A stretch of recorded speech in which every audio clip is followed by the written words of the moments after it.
একটা দেশের সরকার প্রধানকে আরেকটা দেশে অসুর বানিয়ে উপস্থাপন করাটা এটা এটা খুব অশোভন, অসম্মানজনক। আমরা এটাকে নিন্দা জানাই। আমরা মানুষের প্রতি সম্মান দেখাতে চাই।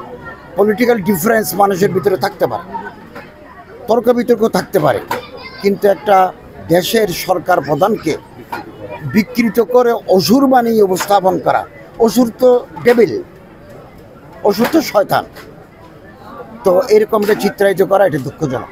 যারা এই কাজগুলো করেছেন তারা এটা ভালো কাজ করেন নাই।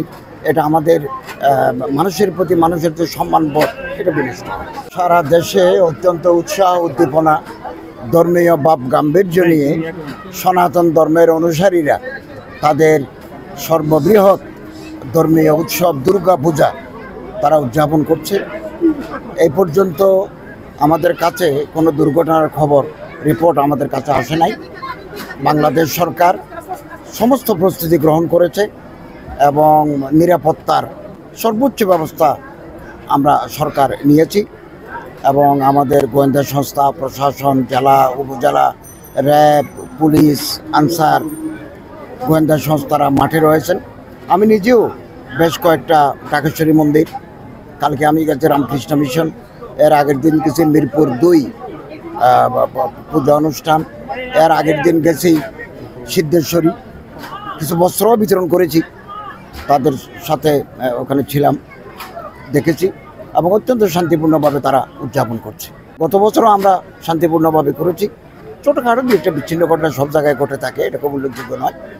এবছরও আমাদের কোনো চ্যালেঞ্জ নাই, খুব শান্তিপূর্ণভাবে উৎসাহ উদ্দীপনার মধ্য দিয়ে সনাতন ধর্মের অনুসারে তাদের ধর্মচর্চা, ধর্ম উৎসব উদযাপন করছে। অত্যন্ত গুরুত্বপূর্ণ ভূমিকা তারা আগে থেকেও রাখছেন, আগামী দিনেও তারা রাখতে পারবেন। কারণ এখান থেকে দাখিল পাস করলে এসএসসি সমমান, আলেম পাস করলে এসএসসি সমমান, তারা বিশ্ববিদ্যালয়ে ভর্তি হতে পারে। মাদ্রাসার ছাত্র অনেকে ডাক্তার, অনেকে ইঞ্জিনিয়ার এবং তাদের ভালো রেজাল্ট আছে, ফলে তারা পাস করে বিসিএসে ঢুকে। আমি তো বেশ কয়েকজন অফিসার পেয়েছি, একেবারে সচিব পর্যায়ে পেয়েছি, যারা মাদ্রাসার দাখিল আলেম পাস করা। অতএব তারা দেশ গঠনে প্রশাসক হিসেবে এবং ডাক্তার, ইঞ্জিনিয়ার হিসেবে সমানে তারা সুযোগ লাভ করতে পারেন।